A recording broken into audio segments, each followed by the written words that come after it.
try. Welcome into Extra Time, everyone. Alexis Nunes here, back with Ale Moreno and a very sentimental Frank Leboeuf. We loved it. We're talking about camaraderie. Okay. Whew, I was struggling with that. That took a little while. I only have one coffee today. Can I also just say, on that weekend with the Houston Dynamo and celebrating the 20th anniversary of the MLS Cup win, the uniform still fit. Oh! I put the uniform, and when it went on... Not to everybody. I know. Not to everybody. I know. I put that thing on, I'm like, wait a minute. I still got it. Wait up, hey. You don't have to suck in as much. Hey. Look at that. Hey. I mean, you know, it's tight in some areas, but it was loose enough, you know. Yeah. Well, you have to check the tummy. Like, check the little tummy. Well, it's all right. It's okay, Frank. It could be worse. It could be a lot worse. Okay. Yeah, look at it. Oh, yes. Okay. That's perfect. It's respectable. Perfect. You could have the full-on beer belly. Yeah, well, it's respectable. I think it's respectable. It's very respectable. The other thing I would say is that you get to meet a lot of fans and people that come to you and they tell you, you spend a whole weekend telling you how great you are, right? Yeah. And people come to you and they're so kind and so gracious and so appreciative of us being there. But one of the things that was very common is that they would tell me, I was there when you scored that bicycle kick, or I was there when you did this, and you guys were so great, and your team was so awesome, right? And I was a kid, and you were one of my favorite players when I was a kid. And then this same person then said, can you take a picture with my son? And I'm like, wait a minute. If you were a kid, and you have a kid, and now you have a kid, that means that I'm old. Just seasoned is what we call it. Yeah, well, yes, very veteran. Seasoned. So let's just say that I took a lot of pictures with kids. I still have some awkward, people coming. Well, awkward. They're nice people, but they say, can I have a picture with you because my mother loved you? And they say, okay, as long as your mother and it's not your grandmother, that's fine. No, Frank, you're not up there. But it was great because you can see that there's generations, right? And these are new Houston Dynamo fans, and they had no idea who I was, but their parents were excited, and they were like, "Go take a picture with him," and they're like, I guess, fine, I'll take a picture. You'll remember. All right, let's get into some questions, shall we? The first one for our Frank Leboeuf. Frank, with Lens beating PSG in the Super Cup and coming within 6 points of them last season in the league, might PSG finally have a genuine title challenger that will force them to take the league seriously in the latter stages of the campaign, possibly to their UEFA Champions League detriment? No. Again. Well, that's the thing about we were talking about Arsenal during the show and Bayern Munich for the Bundesliga. That's the same for PSG. Unless PSG doesn't want to play the game, is not really fit, is not really tuned in, maybe you have a chance to do something. But if PSG wants to win, they're going to win the game, they're going to win the Liga. They might be able also to win again the Champions League because they are the best team in the world. I'm so happy that Lens, because the club, I love the club. I played in Bollard, the stadium, it's amazing. It's an English stadium. The atmosphere is the greatest atmosphere that you can have in France. It's really special, and it's a small town. And you want them to be successful. And I really hope that they're going to be able to do that. But that will mean that PSG didn't do the work. That's as simple as that. But to put it in Ale's words, in terms of them being title challengers over PSG, no. Next question, it is for Ale. Ale, rank these legendary midfield players in terms of their long-range passing ability. David Beckham, Xabi Alonso, Andrea Pirlo. Oh, come on, Pirlo. Right, so I'm going to go Andrea Pirlo, David Beckham, and then Xabi Alonso. There we go. I agree. Now, let's not get crazy. They could all hit a ball. Oh, yeah. They could all ping a pass. They could all switch the point of attack. But I'm just going to say Pirlo, Beckham, and Xabi Alonso. And the reason I picked Pirlo is because I believe the range of his passing and the variety of his passing was slightly better than the other two. Oh, gosh, Andrea Pirlo, I feel like he could pick out a ball and send it to me and I could score. Just a little tap in. Well, let's not get crazy now. Frank, do you agree with how Ale ranked them? Yeah, I agree. It's hard to say who the best because those three were capable of launching very long passes and be so accurate. So I agree. Pirlo was a masterpiece, but the two others as well. But yeah, you give a little margin to Pirlo comparing to the others. All right. No arguments there. Next question. This one for both of you guys. Who was the best strike or defensive partner, I guess for Frank, you ever had in your professional career? Ale? Well, if we are saying with the national team that my strike partner was Juan Arango, because he plays sort of as a withdrawn kind of player, and he honestly went wherever he wanted to, and I was just running for him. But that's neither here nor there.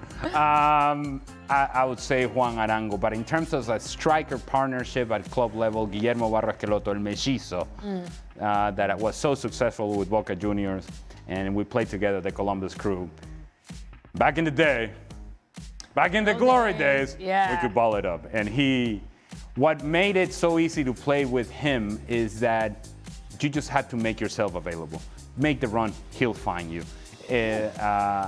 He had that sort of vision, and I had that sort of understanding with him that he didn't even need to pick the head up. He knew where I was going to be. He delivered the pass, and then it was up to me whether I was going to tap it in or not. Did you let him down? How many times? Oh, hold on. Let me answer the question before. That's a two-part question. How many times did you let him down, Ale? I'm just kidding. No. Well, look. I'm sure there were plenty of times in which he said some choice words to me, but it was all in good banter. It was all in good banter. Yes, we love good banter. yes, we love good banter. Frank, what about you? Best defensive partner? Best defensive partner, 100% Marcel Desailly. Because we had a chance to play together for 7 years with the national team, but also 3 years with Chelsea. And we were understanding each other very well. He was nicknamed The Rock. It says a lot. I played against him when he was in Milan. He was a midfielder and front of Baresi and Costa Curta. He was just a machine. The guy was a warrior, never let it go.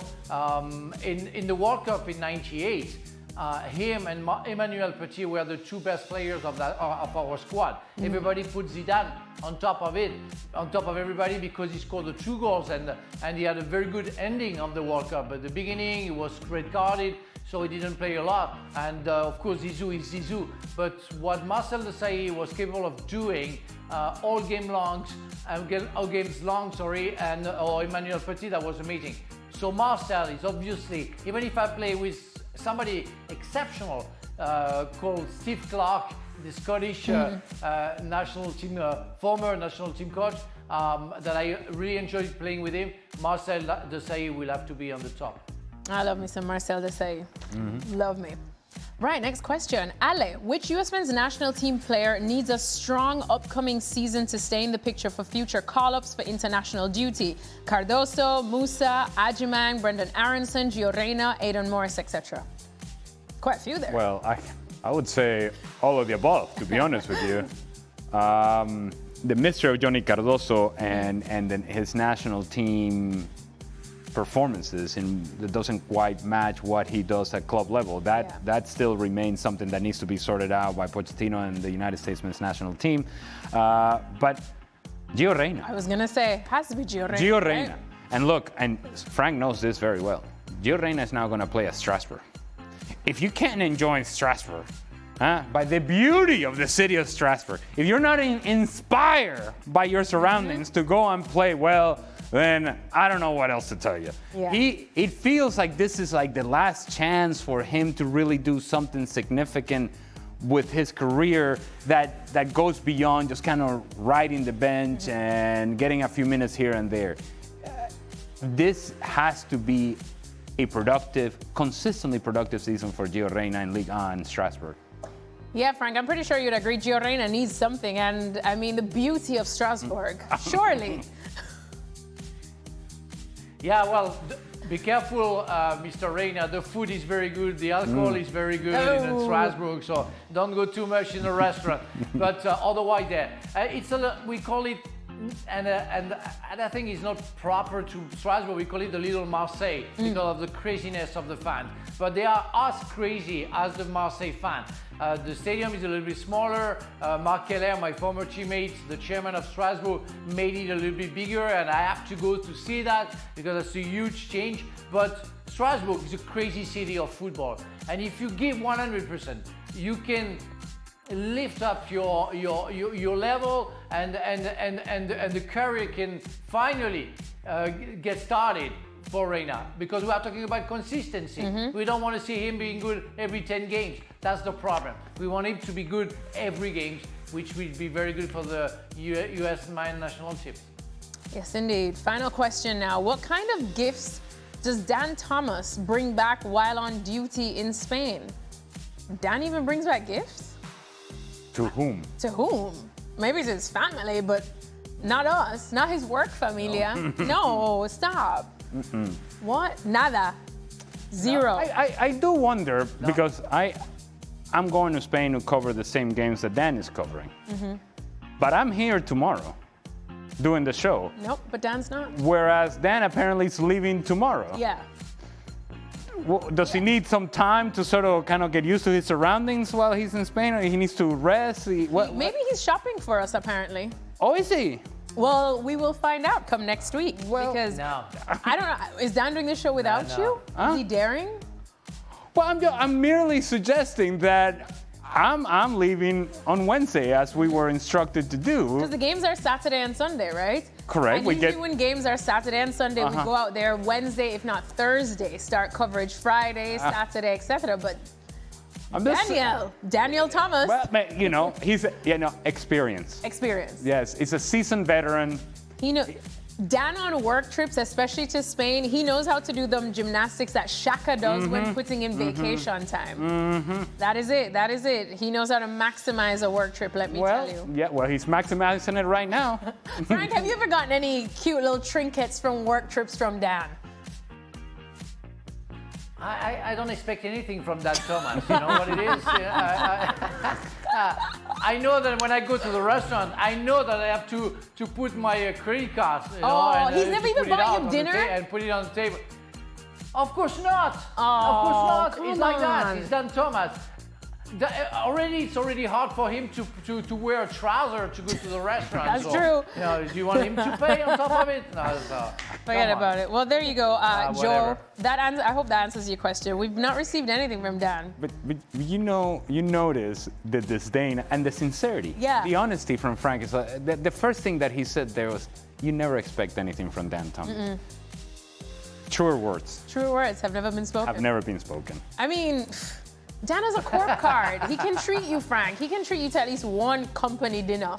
Whoa. Don't give him another loophole. I know. Maybe next time Frank's back. After they spent almost a whole World Cup together. All right. I would love that. Don't look at me. Don't look at me. Dan, come on.